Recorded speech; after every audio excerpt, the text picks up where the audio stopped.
Hi everyone, I hope आपकी study बहुत अच्छे से चल रही होगी। एंड अभी हाल फिलहाल में DSSS के एग्ज़ाम्स चल रहे हैं। बहुत लोगों के हो चुके होंगे एंड बहुत लोगों के अभी होना बाकी है। तो आप लोगों के लिए मैंने एक वीडियो शूट की है जो मैं अभी कर रही हूँ, आप लोग देख रहे होंगे। तो इस वीडियो में मैं बेसिकली क्या शेयर करने वाली हूँ आप लोगों के साथ कि मेरे एग्ज़ाम में कैसे कैसे क्वेश्चन आए। मतलब इजी था, हार्ड था, मॉडरेट था, मतलब किस टाइप का एग्ज़ाम था। तो सब कुछ इस वीडियो में हम डिस्कस करने वाले हैं। तो अगर आप मेरे चैनल पर न्यू हैं तो चैनल को सब्सक्राइब कर लेना एंड वीडियो को लाइक करना मत भूलना।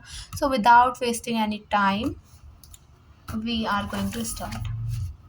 सबसे पहले मैं आप लोगों को बता देती हूँ कि अब की बार जो जो बोल रहे हैं कि ये वाला जो टॉपिक है पहले पूछा जा रहा है, मतलब सेक्शन पहले आ रहा है, ये बाद में आ रहा है। तो क्या क्या सेक्शन पहले है वो मैं आप लोगों को बता देती हूँ। तो बेसिकली हमारे 5 सेक्शन इसमें होते हैं। तो सबसे पहले जो इसमें ओपन हुआ था वो था जीएस, उसके बाद रीजनिंग, उसके बाद मैथ्स एंड उसके बाद हिंदी एंड इंग्लिश। और सभी के 40-40 क्वेश्चन होते हैं। 20-20 क्वेश्चंस का एक सेक्शन होता है। और पहले हमें एक सेक्शन के क्वेश्चन अटैम्प्ट करने होते हैं और उसके बाद जब वो हम अटैम्प्ट कर ले तो उसमें सबमिट करना होता है। उसके बाद ही हमारा दूसरा सेक्शन है जो वो खुलता है। तो जब तक आप सबमिट नहीं करेंगे तब तक वो दूसरा वाला ओपन नहीं होगा। तो पहले आपको सबमिट करना होगा, फिर वो ओपन होगा। तो इस तरह सभी है। तो मैंने तो ऐसे किया था कि जब लास्ट 35 मिनट्स बचे थे ना, तो मेरा इतना ही कंप्लीट हुआ था। मतलब लास्ट के जो 35 मिनट्स थे मैंने हिंदी और इंग्लिश को दिए थे वो। तो लेकिन उसके बाद भी मेरे 4 से 5 मिनट्स एक्स्ट्रा बच गए थे। मतलब मैंने जल्दी जल्दी अटेम्प्ट करने की कोशिश की, कहीं क्वेश्चन रह ना जाए, तो इसलिए उसके बाद भी मेरे 5 मिनट बच गए थे। तो ये कुछ इस तरह का था। और अब बात कर लेते हैं कि क्वेश्चन कैसे कैसे पूछे गए थे।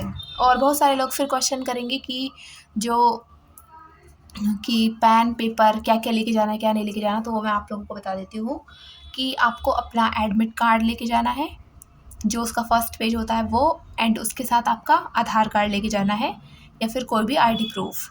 तो आधार कार्ड तो सभी के पास होते हैं, तो आप आधार कार्ड ले जा सकते हो और अपना एडमिट कार्ड उसके साथ। बात कर लेते हैं और क्या चीज़ नहीं लेकर जानी है। तो फुल स्लीव्स का वैसे अलाउड नहीं है, लेकिन मेरी थोड़ी फुल स्लीव्स थी तो वो ऊपर लगा के टेप लगा दी थी। और जैसे नोज पिन होती है तो उसके ऊपर भी टेप लगा दी जाती है। बाकी ईयरिंग्स वगैरह होते हैं वो हटा लेना अपने, जो भी जो नहीं हट पाते हैं, जो जैसे कि नोज पिन वगैरह, तो वो उस उधर टेप लग जाएगी, कोई ऐसा इशू नहीं है। एंड जीन्स वगैरह में जो बटन वगैरह होते हैं उनके ऊपर भी टेप वगैरह लगा दी थी। तो इससे तो ज़्यादा कुछ प्रॉब्लम नहीं हुई। तो हम बात कर लेते हैं और एक मिनट। तो वहाँ पर जो पेपर और पेन जो मिलता है वो ये देखिए, आप लोगों को दिख रहा होगा, इस पर लिखा हुआ है DSSS है ना। तो ये पेन मिला था। तो मतलब वैसे तो वो वापस ले लेते हैं, पता नहीं उन्होंने वापस क्यों नहीं लिया। मतलब बहुत सारे बच्चों से तो वो ले रहे थे, लेकिन मुझसे मेरे पास आए तो नहीं लिया उन्होंने। तो फिर मैं इसको अपने साथ ले आई आप लोगों को दिखाने के लिए। तो ये पेन आप लोगों को मिलने वाला है वहाँ पर, और पेपर मिल जाएगा। बाकी इन सब कुछ। तो चलिए हम डायरेक्ट अपने क्वेश्चंस पर आते हैं कि क्या क्या क्वेश्चंस थे। तो जीएस में मतलब इस टाइप के क्वेश्चन थे कि आपके पॉलिटी, ज्योग्राफी, हिस्ट्री, मतलब सबसे क्वेश्चन थे। ऐसा नहीं है कि किसी से रह जाए कोई क्वेश्चन। ठीक है, तो हम स्टार्ट करते हैं। तो सबसे पहले हिंदुस्तान सोशलिस्ट रिपब्लिकन एसोसिएशन। तो ये एसोसिएशन किसने बनवाया था, बेसिकली यही पूछा था, डायरेक्ट क्वेश्चन था। तो 3 लोगों ने बनवाया था। एक ऑप्शन दिया हुआ था भगत सिंह, तो भगत सिंह इसका राइट आंसर था। सेकंड क्वेश्चन मतलब आर्टिकल से है, पॉलिटी से, तो आप अच्छे अच्छे से आर्टिकल कर लीजिए, जो इम्पोर्टेंट है वो कर लीजिए। ठीक है, तो लूसेंट की बुक में जितने भी आर्टिकल है ना, जो थ्योरी में दिए हुए हैं, वो अगर आप कर लोगे तो इससे बाहर तो नहीं आने वाला। ठीक है, जो मेन आर्टिकल है वो कर लेना। तो इसमें भी इस तरह का क्वेश्चन था कि आर्टिकल दे दिया और उसके सामने ये लिख दिया कि किससे रिलेटेड आर्टिकल है। तो उनमें से करेक्ट बताना था, तो ये वाला करेक्ट था, ये हो गया। इनका मुझे एग्जैक्ट नहीं पता कि यही वाले पूछे थे, लेकिन आर्टिकल ये दिया हुआ था, एक ये दिया हुआ था। तो लेकिन राइट आंसर ये था इसका।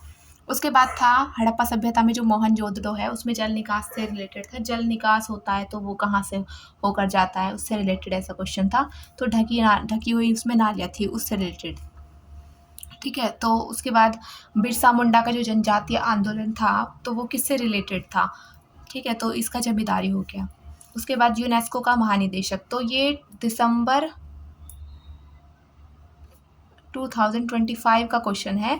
तो मतलब करंट अफेयर 25 का जो दिसंबर से लेके जो आपका करंट अफेयर है वहाँ तक के आ रहे हैं। तो आप लोग इनके जो मेन जो करंट अफेयर वो आपको लोगों को इस वीडियो के मतलब लास्ट में पता चल जाएगा कि और कौन कौन से करंट अफेयर से क्वेश्चन पूछे जा रहे हैं। उसके बाद बहुत ईजी पीजी क्वेश्चंस, मतलब बहुत ज़्यादा ईजी क्वेश्चन थे ज्योग्राफी से, कि एक तो था कि भारत के साथ सबसे कम जो सीमा है वो किसकी है, तो अफ़गानिस्तान। एक है सबसे बड़ी सीमा, मतलब बहुत सारे राज्य हैं और उनसे कनेक्ट है, तो वो था चीन, ठीक है। और एक क्वेश्चन था ये रहा, पता नहीं नीलगिरी पहाड़ियाँ था या फिर पता नहीं क्या था, पर इसी टाइप का था, मतलब कि ये है और ये कौन से राज्य में है या फिर है ना, इस टाइप का क्वेश्चन था। मतलब आप ये कर लेना कि नदियाँ कौन कौन सी, मेन नदियाँ कहाँ कहाँ से होकर जा रही हैं, पहाड़ियाँ कौन कौन सी कहाँ कहाँ हैं, ठीक है। अगला क्वेश्चन पॉलिटी से था दोबारा, मतलब पॉलिटी से 4-5 क्वेश्चन तो थे ही। फिर ये था कि आपातकाल जो लागू हो जाता है तो उसको दोबारा, जैसे आपातकाल 6 महीने तक लागू होता है तो उसके बाद उसको दोबारा लागू करना है तो कितने महीने बाद मतलब करना होगा, तो इस टाइप से क्वेश्चन था, तो इसका 6 महीने बाद आ जाएगा। एक स्टैटिक जीके से क्वेश्चन था, सत्रिया कौन से राज्य से, तो आप नृत्य वगैरह भी कर लेना अच्छे से। और इसके अलावा एक और क्वेश्चन था, अभी मैं बताऊंगी। तो कौन सा भारत से बाहर से आयात करना पड़ता है, मतलब ऐसा कौन सा तत्व है इनमें से जो भारत को बाहर से लेना पड़ता है, तो इसमें आ जाएगा पोटेशियम। और गरीबी से एक क्वेश्चन था इकोनॉमिक्स में, और ज्योग्राफी मतलब वो पॉलिटी में राज्यपाल से रिलेटेड एक क्वेश्चन था, एक राज्य विधानसभा, मतलब इस दोनों से रिलेटेड एक मिक्सअप सा क्वेश्चन था, मुझे याद नहीं आ रहा है क्या था, मतलब ईजी सा क्वेश्चन था, मतलब ऐसे डायरेक्ट क्वेश्चन होता है ना उस टाइप से। उसके बाद 1991 का जो आर्थिक सुधार था उसके अंतर्गत मतलब कौन सा नहीं आता है, नहीं कौन सा आता है ये पूछा गया था, तो 2-4 ऑप्शन थे, उनमें से जो आता है वो ये था। उसके बाद एक विधान परिषद से भी क्वेश्चन था कि भाई इनमें भाग लेती है नहीं लेती, कौन नहीं लेती, मतलब इस टाइप से क्वेश्चन था, वो विधान परिषद से।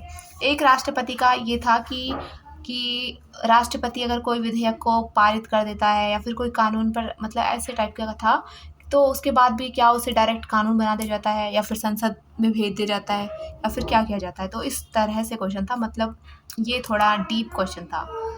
उसके बाद वाद्य यंत्र, तो कौन सा वाद्य यंत्र ऐसा है जो वैदिक काल में स्टार्ट, मतलब वैदिक काल है ना, तो उस टाइम का है, और जो विद्यार्थी हैं मतलब आज के टाइम में विद्यार्थी उसको सीख रहे हैं, उनको सिखाया जा रहा है, तो ये क्वेश्चन था। एक था दिवस, यानी कि थीम के ऊपर, यानी कि इस दिन मतलब इस दिन मतलब कोई दिवस दिया हुआ था कि ये दिवस है और इसकी थीम क्या है।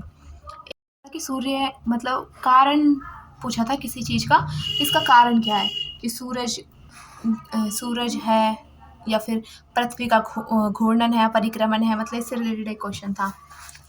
उसके बाद एक बुक तो थी रिसेंट में कोई बुक लिखी हुई है, ठीक है, तो उसके जो लेखक है उनका नाम पूछा था, और एक किसी फेमस पर्सन के नाम से कोई बुक है, मतलब उनके बारे में एक बुक लिखी गई है किसी के द्वारा, तो उस ऑथर का नाम बताना था, मुझे वो याद नहीं आ रही अभी क्योंकि मैंने ये स्किप कर दिए थे, इसलिए मुझे बिल्कुल याद नहीं है। एक क्वेश्चन था बेरोजगारी के टाइप पर, जैसे कि अलग अलग टाइप की बेरोजगारी होती है ना, प्रच्छन्न बेरोजगारी, मौसमी बेरोजगारी, संरचनात्मक बेरोजगारी, तो उसके ऊपर था कि ये कौन सी बेरोजगारी के अंडर आता है। उसके बाद एक ये वाला है कि अलील डोमिनेंट कब होंगे, कब वो प्रभावी दिखाई देंगे, है ना, तो इस टाइप से था। एक क्वेश्चन था लाल बाल पाल को मतलब किन को इन नामों से जाना जाता है। एक था कि अल मसूदी किसके शासनकाल में आए थे।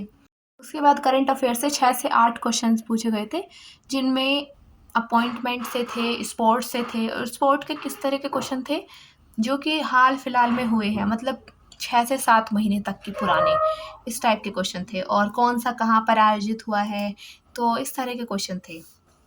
और भी इनके अलावा भी थे स्पोर्ट अपॉइंटमेंट बुक्स, ठीक है, तो ये वाले आप कर लेना।